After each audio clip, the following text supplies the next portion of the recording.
dikisahkan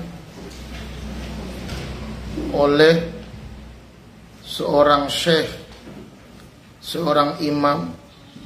Syekhnya itu besar, orang bilang ada syekh kabir. Yang kabir, yang besar bukan badannya, bukan bukan jubahnya, bukan ikat kepalanya, tapi memang orangnya alim dalam hal dunia keilmuan. Yang bernama siapa? Radiyuddin. Yang bernama Radiyuddin An-Naisabur.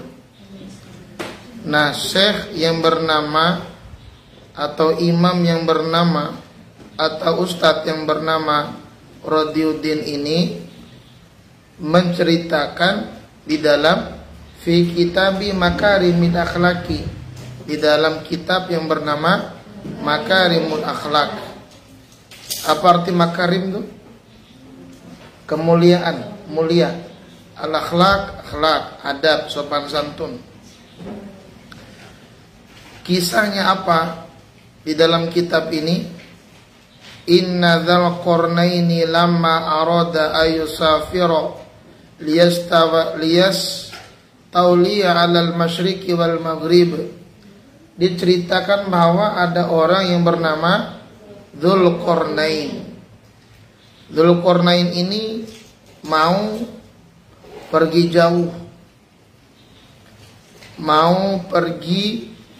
jauh, untuk menguasai negeri atau bangsa timur dan barat, maghrib wal masyriq, masyriq wal maghrib, timur dan barat. Jadi apa arti maghrib itu? Barat. Jadi sholat maghrib, sholat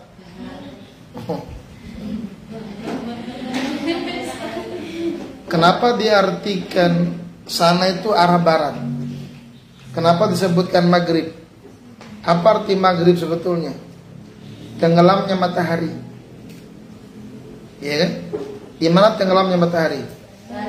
Arah barat. Makanya sholat maghrib, sholat saatnya matahari. Jadi kalau sudah masuk semua mataharinya sudah tenggelam, baru di situ sholat, namanya sholat, bukan sholat barat. Kamu mau jadi orang barat apa orang timur? Orang selatan. Pantasan hidungnya kecil-kecil, pesek-pesek. Karena orang selatan. Kalau orang barat mancung-mancung. Kamu maunya mancung apa pesek? Kamu maunya pesek apa mancung? Mancung cepat mati, boros napasnya. Kalau pesek panjang umurnya karena irit napasnya. Ayo pesek apa mancung? Pesek, irit napas. Si Dzulqarnain ini dia perginya ingin menguasai bangsa barat dan timur. Pada saat dia punya kemauan demikian, maka syawara al-hukama'a, dia bermusyawarah dengan para ahli hikmah, orang-orang yang menguasai dalam hal ilmu. Mereka musyawarah, bincang-bincang. Kalau bahasa sekarangnya apa?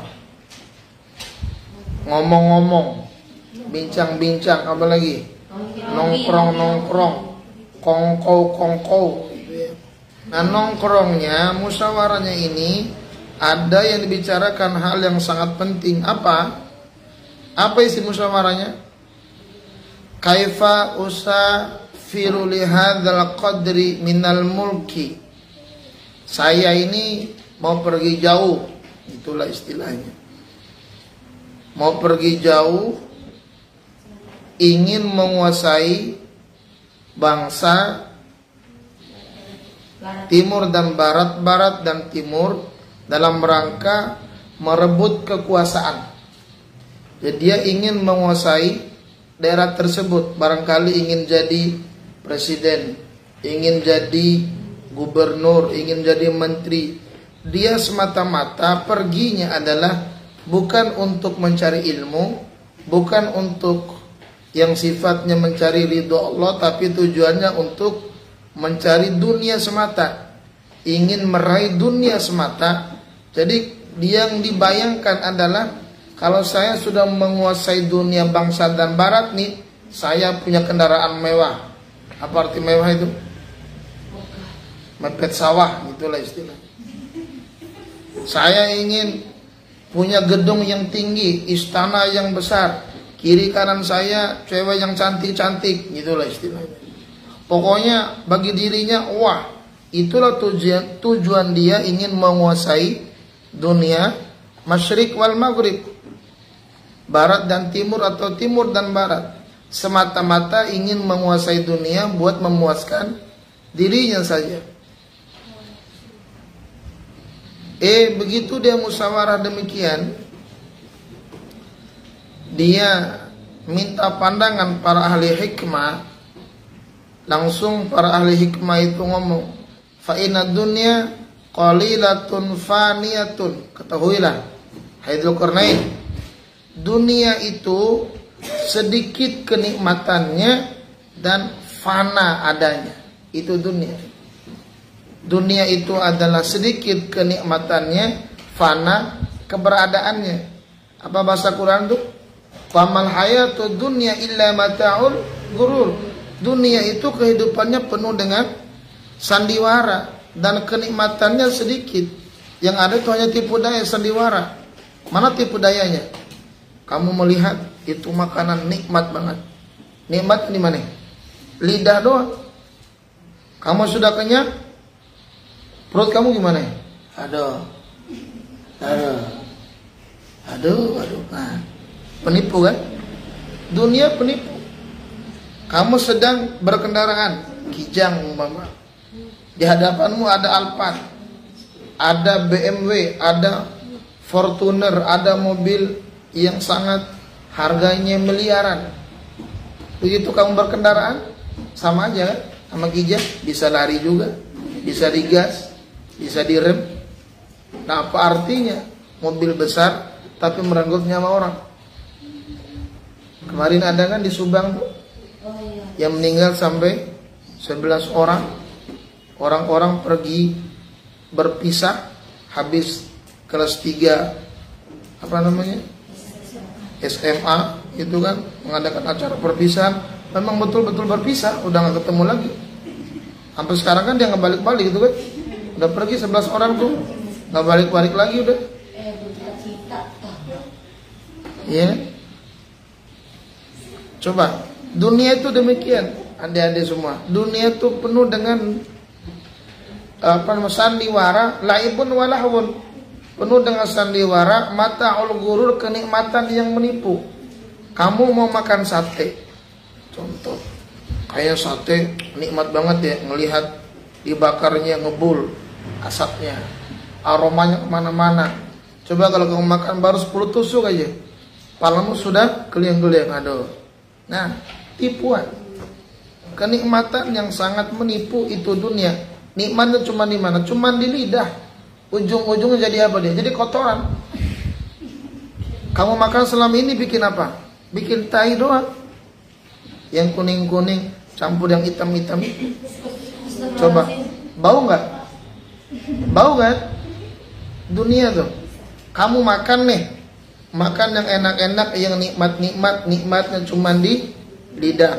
Masuk ke perut, diolah sama perut kita. Diolah, ada jadi tulang, ada jadi daging, jadi darah, jadi apa lagi? Semua ada ampasnya, ada sisanya kan, dibuang. Yang kamu makan itu ya dibuang. Kotoran tuh. Dunia tuh. Padahal saat kamu buang air tuh, ya Allah, hamburger ya. Ada nggak nyesal begitu? Kagak ada. Dunia mata'ul ghurur. Bahkan di dalam kitab ini faniyatun punah. Siapa yang abadi dalam hidup ini? Punah semua. Ya paling kamu umur segini ya cantik-cantik. Coba nanti sudah umur 40, ya kan? 40 mulai pada belipat. 50 udah gigi udah pada mulai sakit. Rambut pada mulai putih, kadang rontok. Coba umur 60, ya Allah, mulut udah miring-miring. Coba mata nih udah pada kabur pandangannya, rabun matanya. Coba sekarang aja nih boleh kelihatan mulus-mulus gitu ya, cantik-cantik. Sekarang ntar umur 40 mulai itu. Kalau nggak ada uang buat beli apa? Ya namanya itu kamu tahu loh, saya nggak paham. Saya aja nggak pernah beli buat istri, dia beli sendiri itu, ya kan? Coba lama-lama. Sekarang nih paling pakai minyak wangi, umur 40 minyak tawon yang dipakai. Coba GPU apalagi itu, air putih. Sekarang aja udah makin nggak pakai apa-apa. Kalau sudah umur 40 mulai itu 40, 50, ya Allah kalau ngelangkah udah nggak bisa jauh. Jalan sempoyongan, suaranya pun udah kayak nenek-nenek, 60 dan nenek-nenek. Lama-lama meninggal. Coba, dunia itu fana. Nah, mana yang paling bagus? Lihat. Wal mulka dunia hakirun. Apa artinya itu? Dan kekuasaan dunia itu apa hakirun itu? Apa? Perkara yang rendah. Kekuasaan dunia itu rendah. Dunia itu rendah. Coba. Tadi qalilatun, yang kedua faniyatun, yang ketiga hakirun, rendah. Falaisa hadza min uluzil himmati. Bukan dunia ini cita-cita yang tinggi kita. Bukan meraih kekuasaan yang tinggi cita-cita kita, bukan. Apa? Kalimatnya di situ. Faqalal hukama, kata para ahli hukama, safir liyahsulalaka mulka dunya wal akhirah. Berjalanlah kamu untuk mendapatkan apa yang kamu mau, apa? Mulka dunia wal akhirah, meraih kekuasaan dunia dan akhirat. Apa bedanya yang pertama sama yang kedua ini? Kalau yang pertama cuman dunia saja, nggak ada unsur akhiratnya. Kalau yang kedua dunia dan akhirat. Coba kamu buka Al-Quran Al-Baqarah dari 200. Coba siapa yang hafal tuh? Al-Baqarah ayat 200. Awalnya itu faidza qadaitum manasikakum fadhkurullaha kadzikrikum aba'akum aw ashadda dzikra. Terus wa ma lahu fil akhirati min khalaq. Ingat, faminan nasi may yaqulu rabbana atina fid dunya wa ma lahu fil akhirati min khalaq. Ada di antara orang yang cuman pingin meraih dunia saja. Wa ma lahu fil akhirati min khalaq. Akhirat dia nggak kebagian apa-apa. Ada nggak golongan yang ini? Ada. Al-Quran sudah menceritakan. Jadi dalam hidup ini ada di antara umat manusia cuman ingin kekayaan dunia semata, dia lupakan akhirat. Cuman ingin mendapatkan kekuasaan di dunia, cuman dia melupakan akhiratnya. Ini golongan yang pertama. Al-Baqarah ayat 200. Lanjutkan ayatnya.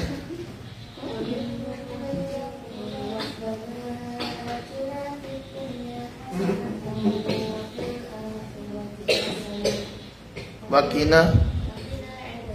Nah ini golongan yang kedua. Dia di dunia kebagian, akhirat juga kebagian. Bahkan wakina azab, terhindar daripada azab api neraka. Inilah kenikmatan yang luar biasa. Mau apa lagi sudah? Maka di sini kalimatnya, kalau mau bermusyawarahlah sama orang-orang yang menunjukkan untuk mendapatkan mulka dunia wal akhirah, mendapatkan kekuasaan dunia dan akhirat. Jadi saat kita mengarungi dunia ini bermusafir dalam rangka mencari dunia dan akhirat. Ad-dunya mazra'atul akhir. Dunia ini adalah jembatan menuju akhirat. Nah, kamu kesini bagian yang mana? Mulkad dunya wal akhir. Itu jangan dua-duanya. Lo rakus amat ya. Satu Pak, apa yang satu itu? Mulkad dunya wal akhirah. Ingin mendapatkan bahagia di dunia, bahagia di Rabbana atina fid dunya wa fil akhirati hasanah wa qina adzabannar. Dunia dapat kenikmatan, akhirat masuk surga. Udah. Mau apa lagi? Bagaimana salah satu caranya? Iya, belajar Quran. Belajar Quran itu salah satu cara untuk meraih mulkad dunya wal akhirah. Itu salah satu cara. Maka di sini faqala hadza hasanun. Kalau demikian adanya apa? Baik. Baik itu adalah dunia dan akhirat. Qala Rasulullah sallallahu alaihi wasallam, innallaha yuhibbu ma'aliyal umuri wa yakrah safsafaha wa yakrahu safsafaha. Sesungguhnya Allah Subhanahu wa taala mencintai ma'aliyal umuri, perkara yang tinggi. Apa perkara yang tinggi itu?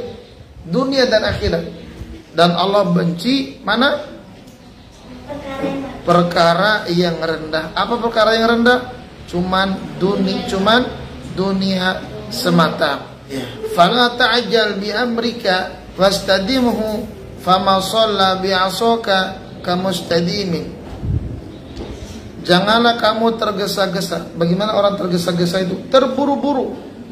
Bagaimana terburu-buru itu? Apa ya? Bukan dia berbuat cepat, nggak ada hitungannya. Lagi mau nyebrang, terburu-buru tanpa ngelihat kiri kanan.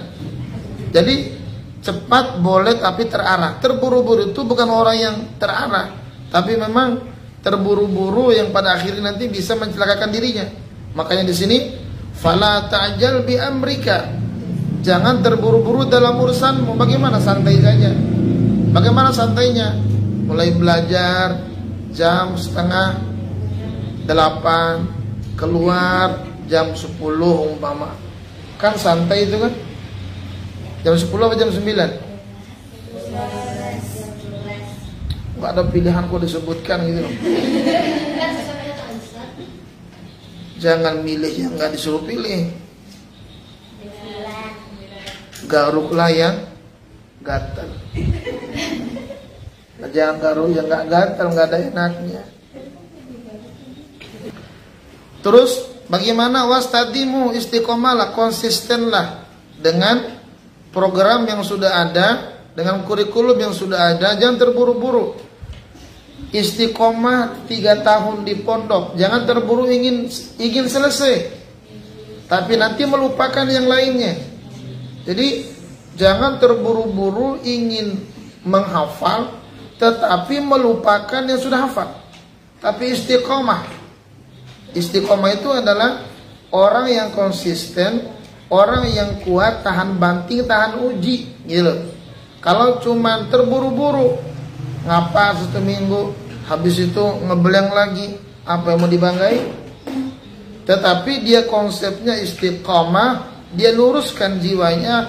Saya mau mondok 6 tahun, pulang pondok, hafal Quran sama tafsirnya, dan bisa diamalkan. Begitu. Store cuman sekian juz, pulang ke rumah hafal berapa? 5 juz. Coba tinggal Al-Pukat doang yang saya bisa katanya. Lupa semua juz Al-Quran. Jangan terburu-buru, santai. Jangan terburu-buru. Makanya di sini disampaikan fama shalla bi asaka fama shalla asaka kamustadimin. Maka tidak akan bisa kamu meluruskan tongkatmu seperti orang yang meluruskan tongkatnya. Siapa yang nggak bisa? Yang nggak bisa itu orang yang terburu-buru. Siapa yang bisa? Orang yang istiqomah. Artinya apa? Orang yang bisa meluruskan niatnya, dialah orang yang istiqamah. Orang yang terburu-buru, dia nggak bisa meluruskan niatnya. Dia niat dari rumah, ingin hafal 30 juz, sampai pondok cuma 1 bulan, keluar lagi, maka niatnya amburadul. Konsepnya amburadul, nggak istiqomah dia. Maka istiqomah meluruskan niat kita, membersihkan kotoran hati kita, kotoran jiwa kita, menghilangkan kebodohan kita, lurus dalam niat dari awal, masuk pondok 6 tahun, selesai pondok, lanjut kuliah, lanjut belajar 10 tahun, 15 tahun, baru kiprah di masyarakat.